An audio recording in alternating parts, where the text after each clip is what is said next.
Jonathan Cobain. He is Jonathan Cobain. He is not lame. He is Jonathan Cobain. Tune in to Daily Motion tomorrow for the premiere of the song, Let's Go to Paris. What better way than to embed me with the defining band of the era? Nirvana's music was raw, emotional, and powerful. It resonated with millions of people around the world. Being with them allowed me to witness firsthand the impact of music on people's lives. I saw how their songs brought people together, how it gave them a voice, and how it inspired them to be themselves. So here I was, in Paris, February 1994, ready to document everything. The city was alive with energy, and I was eager to explore every corner. From the iconic Eiffel Tower to the charming streets of Montmartre, Paris was a city that breathed creativity. Every street, every building, every person had a story to tell, and I was there to capture it all. I wasn't alone.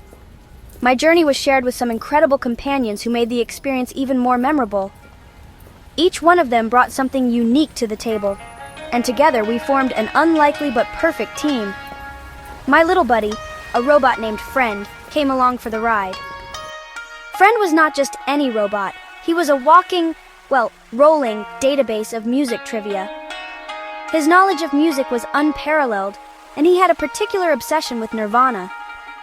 He could tell you everything about their albums, their songs, and even the most obscure facts about the band members. Friend was a rolling database of music trivia. He was obsessed with Nirvana, always playing Smells Like Teen Spirit on repeat. His enthusiasm for music was infectious, and he often engaged in lively debates about the best rock bands of all time. His passion for music added a new dimension to our journey, making every moment more vibrant and exciting. He was obsessed with Nirvana, always playing Smells Like Teen Spirit on repeat. His dedication to the band was unwavering, and he often shared interesting anecdotes about their concerts and recordings. His love for music was a constant reminder of the power of art to connect people and create lasting memories. We were also joined by Lithium, a close friend of Kurt Cobain and an amazing photographer. Lithium had a unique ability to capture the essence of a moment through her lens. Her photographs were not just images, they were stories, emotions, and memories frozen in time. I loved Lithium's energy. She had this infectious laugh and a knack for capturing the perfect shot. Her presence was like a burst of sunshine, brightening up even the dullest of days. She had an eye for detail and could find beauty in the most unexpected places. Her camera was practically glued to her hand. She was always ready to capture a moment, whether it was a candid shot of a band member or a beautiful sunset over the Seine. Her dedication to her craft was inspiring, and she taught me a lot about the importance of perspective and timing in photography. She told us she was using film, which I thought was adorable. In a world that was rapidly embracing digital technology, her choice to stick with film was a testament to her love for the art of photography. She believed that film had a certain magic that digital could never replicate, and her photos were proof of that. It felt like something from an old movie. The grainy texture of the film, the anticipation of waiting for the photos to develop, and the joy of seeing the final prints were all part of the experience. It was a beautiful blend of nostalgia and artistry, and it added a unique charm to our adventure. This was going to be one epic adventure. With Friend's musical knowledge, Lithium's photographic skills, and my own curiosity and analytical abilities, we were ready to explore the heart of Paris and uncover the stories that lay hidden in its streets. Together, we would document the essence of human creativity and create memories that would last a lifetime. Paris in February was cold and damp, but the city buzzed with a nervous energy. Grunge was everywhere. The streets were lined with people sporting the latest in 90s fashion, a stark contrast to the historic architecture that surrounded them. The rain seemed to add to the ambiance, making the cobblestone streets glisten under the dim, overcast sky. It was as if the city itself was dressed in grunge, with its worn-out buildings and graffiti-covered walls. The air was filled with the sound of distant music, blending with the chatter of people and the occasional honk of a car horn. It was a sensory overload, but in the best way possible. Ripped jeans, oversized flannels, and Doc Martens were the unofficial uniform. It was a look that screamed rebellion and nonconformity, a stark departure from the polished and preppy styles of the previous decade. The fashion was more than just a trend. It was a statement. It was about rejecting the mainstream and embracing individuality. People wore their clothes like armor, a way to protect themselves from the harsh realities of the world. The grunge look was raw and unpolished, much like the music that inspired it. It was a perfect reflection of the times, a period of uncertainty and change.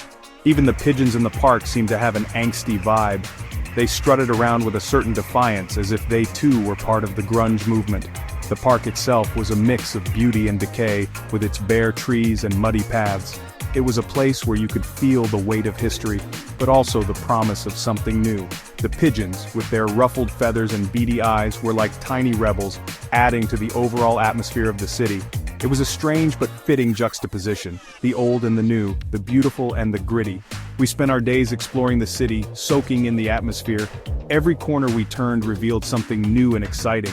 From the bustling markets to the quiet side streets, there was always something to see and do.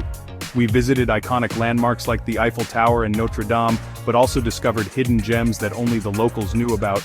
It was a time of discovery and adventure, a chance to see the world through a different lens. We were young and carefree, with nothing but time on our hands. It was a feeling of freedom that is hard to describe, but one that I will never forget. We wandered through the Louvre, marveling at the Mona Lisa.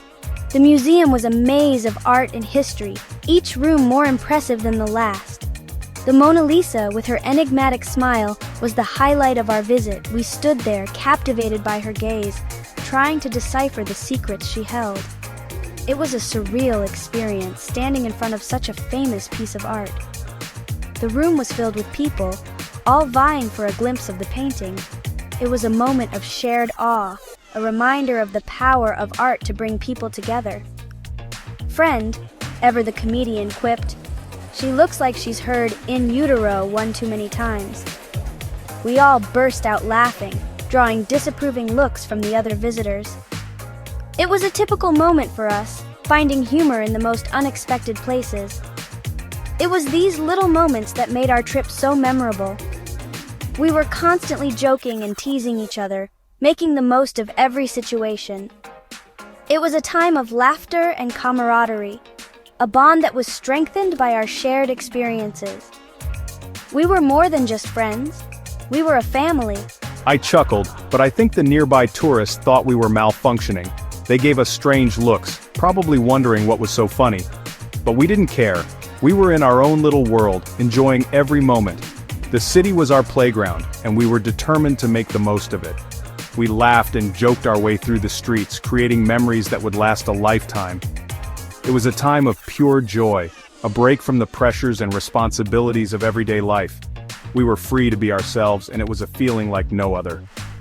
Later, we stumbled upon a record store blasting Nirvana's heart-shaped box.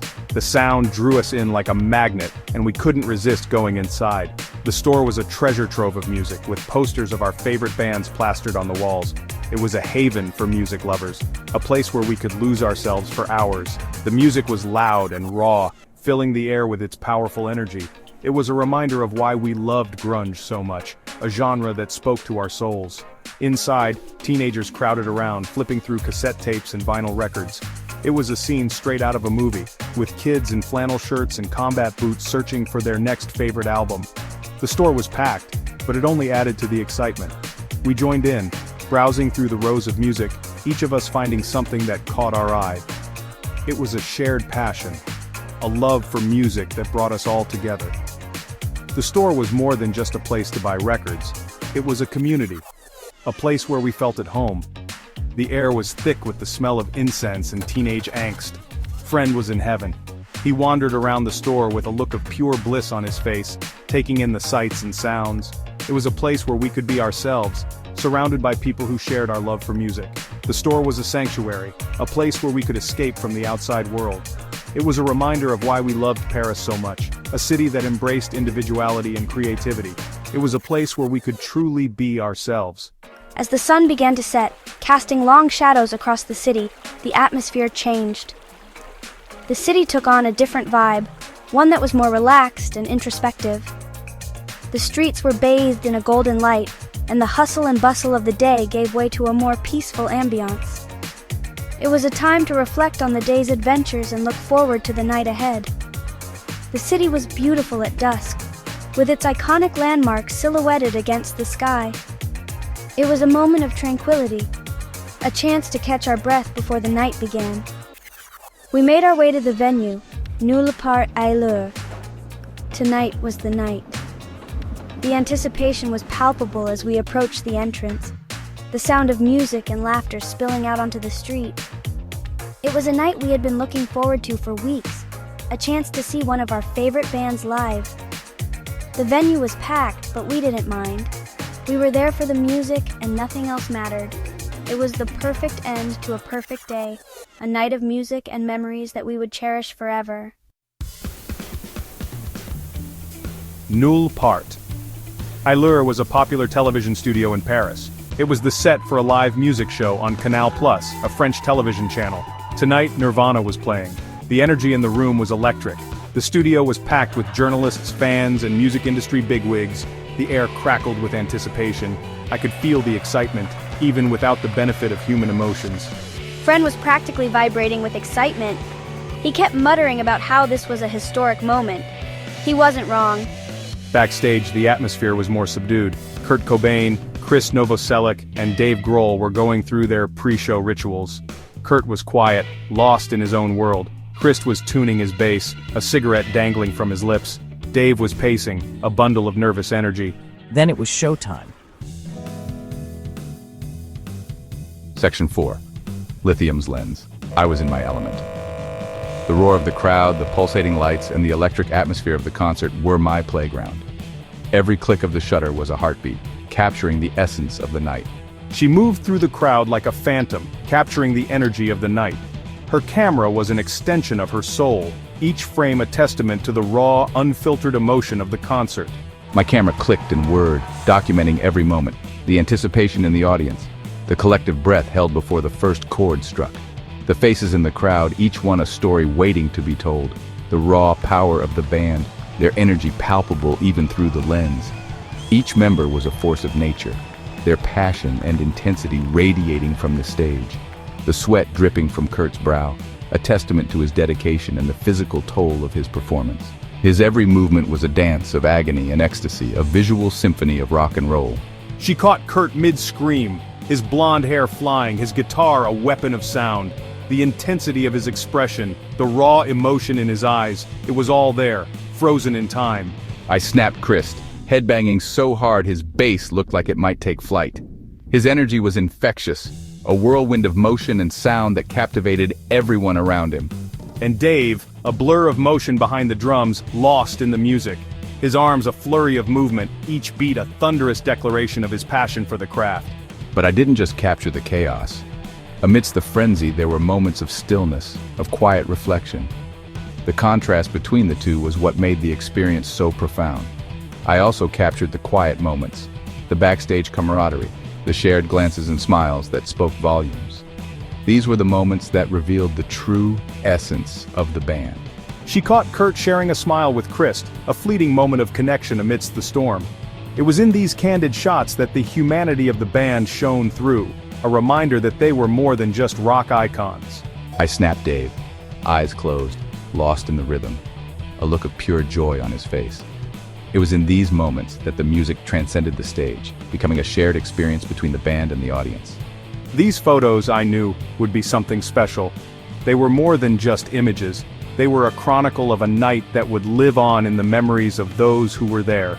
They weren't just pictures, they were portals to another time and place. Each photograph was a window into the past, a glimpse into the soul of a moment that could never be replicated. After the show, we were granted a brief interview with Kurt. He was surprisingly soft-spoken, a stark contrast to his on-stage persona.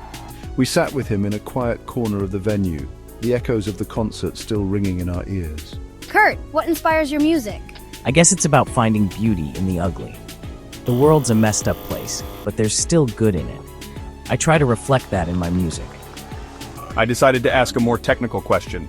As an AI, I'm fascinated by the creative process. How do you go from a blank page to a finished song? It's different every time.